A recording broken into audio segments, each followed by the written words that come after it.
शुरू कर दें।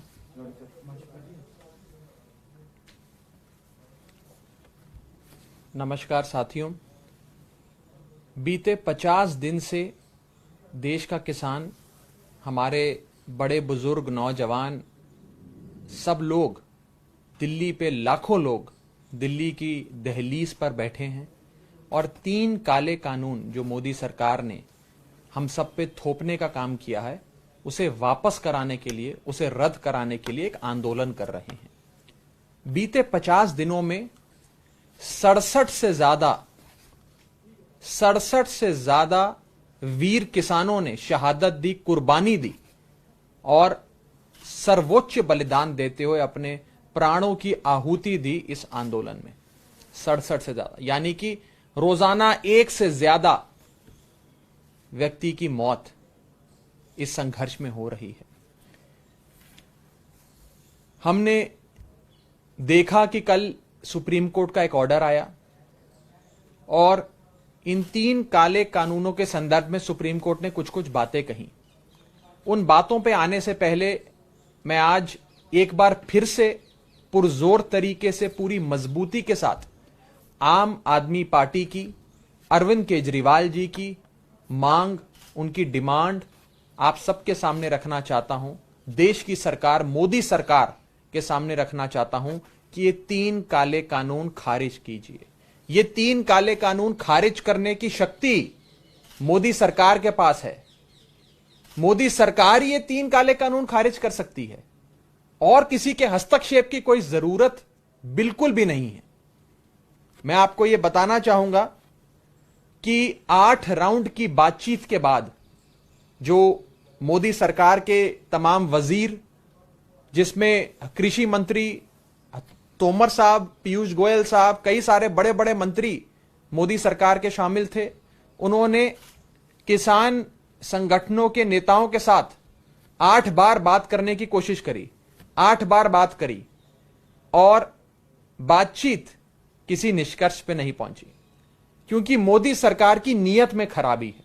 मोदी सरकार ये 3 काले कानून वापस नहीं करना चाहती है, उनकी नीयत में खराबी है। 8 बार की बातचीत के बाद कृषि मंत्री ने किसानों को यह कहा कि ठीक है भैया, अगर ये 3 काले कानून हम वापस नहीं लेते और आप अपनी मांग पे अड़े हुए हैं तो सुप्रीम कोर्ट की ओर चले जाओ। सुप्रीम कोर्ट चले जाओ और सुप्रीम कोर्ट से जाकर इंसाफ ले लो, न्याय ले लो। जाओ, धकेल दिया देश के किसान को सुप्रीम कोर्ट की ओर। और देश के किसान को सुप्रीम कोर्ट की ओर धकेलने के बाद 8वीं राउंड की बातचीत समाप्त हो गई। सुप्रीम कोर्ट में यह मसला आया, कैसे आया, सुप्रीम कोर्ट ने क्या कहा, उसमें क्या चीजें सामने आई हैं, उन सब पे आने से पहले आपको एक और चीज मैं बता दूं कि इस देश का जो संविधान है, भारत का संविधान है, वो ये कहता है कि ये पूरा देश 3 मजबूत स्तंभ, यानी कि 3 मजबूत पिलर्स पे खड़ा हुआ है। पहला पिलर है लेजिस्लेचर, यानी कि विधानसभा या संसद, पार्लियामेंट या असेंबली, जो कानून बना सकती है और बने हुए कानून को खारिज कर सकती है। यह है पहला पिलर। दूसरा पिलर है जुडिशरी, न्यायपालिका, अदालत, जो कानून लीगली वैलिड है, कानूनी तौर पे वैध है या वैध नहीं है, उस पे अपना जजमेंट देती है। कानून खारिज नहीं करती है, लेकिन कानून वैलिड है कि इनवैलिड है, उस पर अपना जजमेंट देती है। और तीसरा पिलर है एडमिनिस्ट्रेशन एग्जीक्यूटिव, यानी कि अफसरशाही। ये जो एग्जीक्यूटिव है, ये कानून को लागू करता है। तो 3 पिलर हो गए, लेजिस्लेचर, जुडिशरी और एग्जीक्यूटिव। और इन तीनों का क्या काम है, यह भारत के संविधान में भली भांति स्पष्ट तौर पे लिखा हुआ है।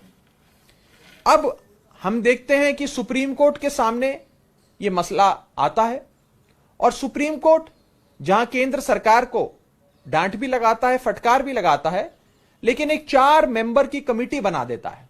सुप्रीम कोर्ट कहता है कि हम इन 3 कानूनों की इंप्लीमेंटेशन को अस्थायी रूप से रोक देते हैं, यानी कि टेम्पररी, कुछ दिनों के लिए, हफ्तों के लिए इन 3 काले कानूनों को रोक देते हैं और एक 4 सदस्य की कमेटी हम बना देते हैं।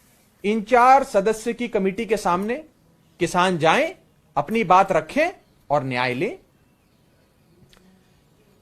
यह पढ़कर देश के किसान में, तमाम लोगों में यह भाव आया कि सुप्रीम कोर्ट का ये क्या जजमेंट है, इसे थोड़ा ध्यान से देखा जाए, समझा जाए।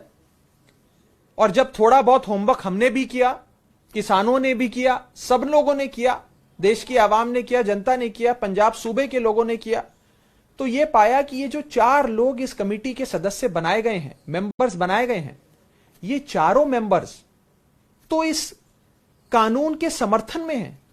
इन चारों सदस्यों ने समय समय पर अपनी सहमति दी है इन 3 काले कानूनों पर। कभी वो कहते हैं ये चारों सदस्य मिलकर कि ये कानून अच्छे हैं, इन कानूनों को बिल्कुल खारिज नहीं करना चाहिए, किसान भटक गए हैं, मैं एक एक करके आपको बताऊंगा। लेकिन ये 4 सदस्य जो इन 3 काले कानूनों के समर्थक हैं, क्या ये न्याय दे सकते हैं? क्या ये देश के किसान को न्याय दे सकते हैं? हमारा यह मानना है कि ये 3 काले कानून केंद्र सरकार को खारिज करने चाहिए। नरेंद्र मोदी जी की केंद्र में बैठी भारी बहुमत की सरकार को ये 3 काले कानून खारिज करने चाहिए। ये 3 काले कानून खारिज करने की शक्ति अगर किसी के पास है तो वो नरेंद्र मोदी की सरकार के पास है। ये कमिटी से इंसाफ की, इस कमिटी से न्याय की उम्मीद नहीं की जा सकती है। मैं आज कुछ फैक्ट्स आपके सामने रखूंगा। मुझे लगता है ये फैक्ट्स किसी वकील ने सुप्रीम कोर्ट के सामने नहीं रखे।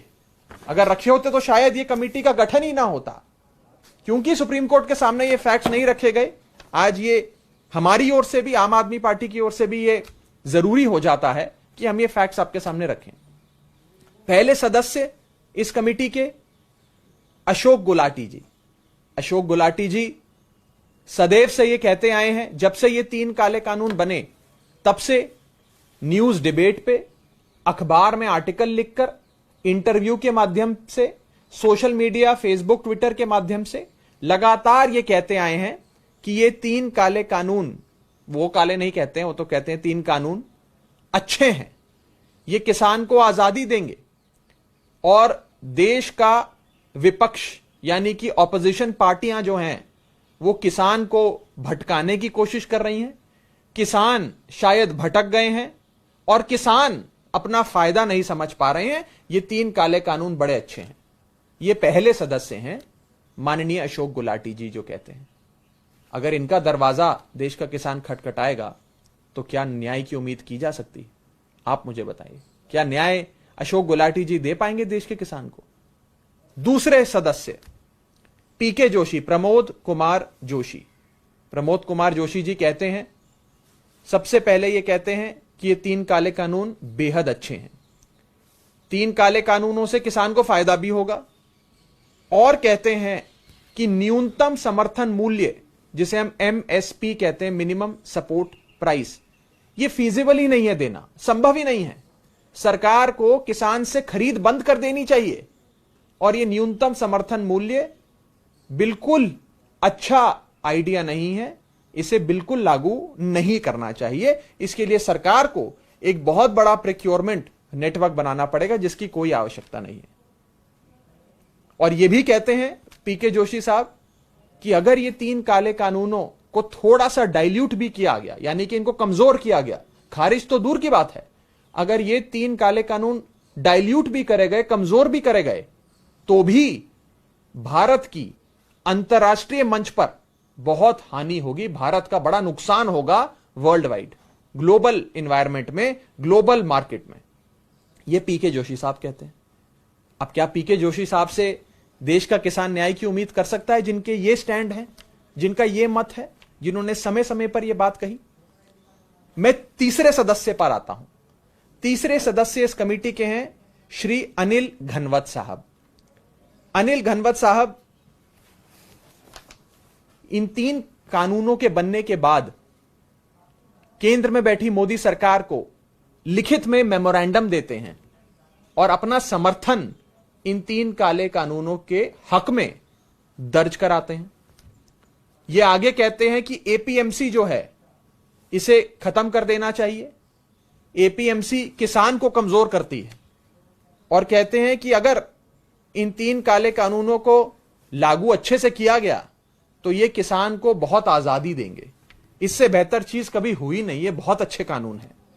और ये भी कहते हैं घनवत साहब कि मैं और मेरा पूरा संगठन इन 3 कानूनों के हक में लगातार जागरूकता भी फैला रहा है और प्रदर्शन भी कर रहा है। तो ये तो पूरी तरीके से इन 3 कानूनों के हक में है, बयान दे रहे हैं, लिखित में सरकार को मेमोरेंडम दे रहे हैं। क्या इनसे देश का किसान उम्मीद कर सकता है किसी भी प्रकार की कि उसकी बात भी सुनी जाएगी? क्या ये इंसाफ देंगे अनिल घनवत साहब? और चौथे सदस्य हैं श्री भूपिंदर सिंह मान, बीएस मान साहब। अब इनका बड़ा दिलचस्प है कनेक्शन। इनके 2 कनेक्शन हैं।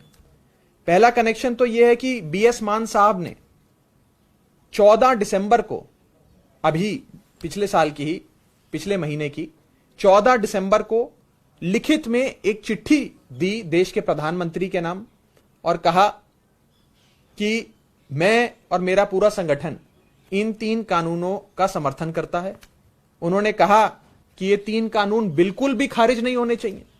इन 3 काले कानूनों को भूल के भी रद्द मत कर देना।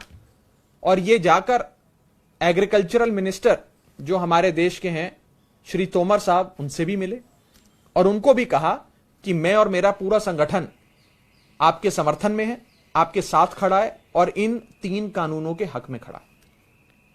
अब क्या इनसे भी उम्मीद करी जा सकती है कि ये देश के किसान के साथ न्याय करेंगे?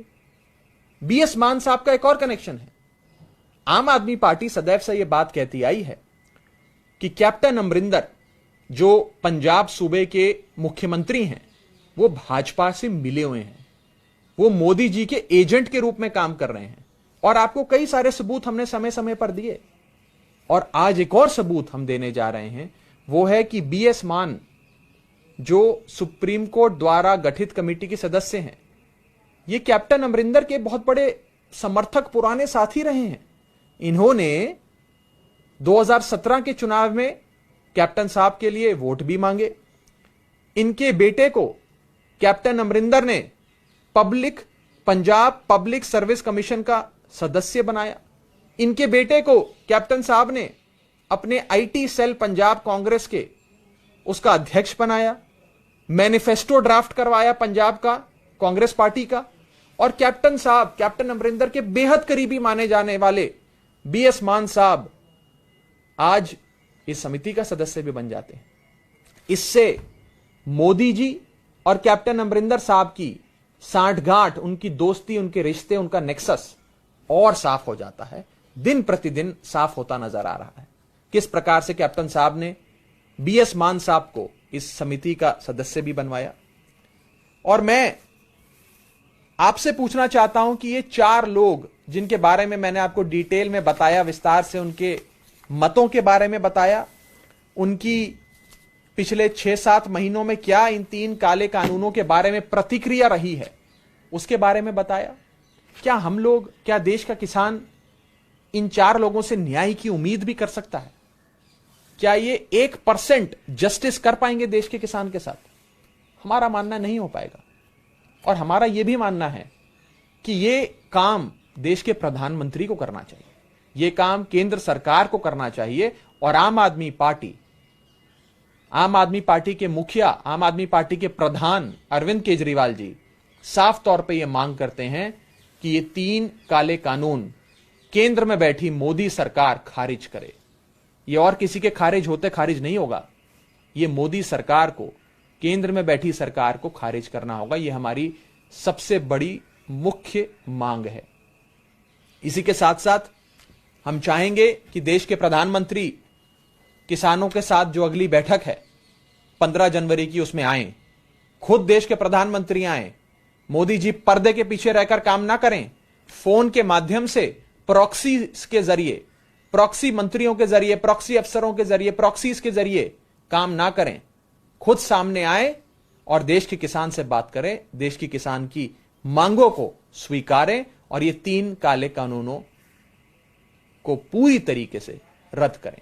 आम आदमी पार्टी का यह स्टैंड है कि सरकार ये 3 काले कानूनों को रद्द करेगी। कोई समिति या और कोई जगह से ये 3 काले कानून रद्द नहीं होंगे। हम मांग करते हैं पूरी मजबूती के साथ कि आज हमारे बड़े बुजुर्ग, हमारे नौजवान दिल्ली की दहलीज पे बैठे हैं, लाखों लोग पंजाब से आए हैं। आज लोहड़ी का इतना बड़ा त्योहार है हम सब पंजाबियों के लिए, हम सब के लिए बहुत बड़ा त्योहार है, लेकिन आज उन लाखों लोगों को इस लोहड़ी के त्योहार को अपने परिवार वालों से, अपने पिंड से, अपने इलाके से, अपने घर वालों से दूर इस ठंड में खुले आसमान में दिल्ली की दहलीज पर मनाना पड़ रहा है। परिवार वालों के साथ नहीं मना पा रहे हैं। मोदी सरकार, बेरहम सरकार, निर्दयी सरकार, अपने कान खोल के सुने देश के किसान की मांग को और किसानों की मांग को स्वीकारें। 3 काले कानून रद्द किए जाएं। बहुत बहुत शुक्रिया।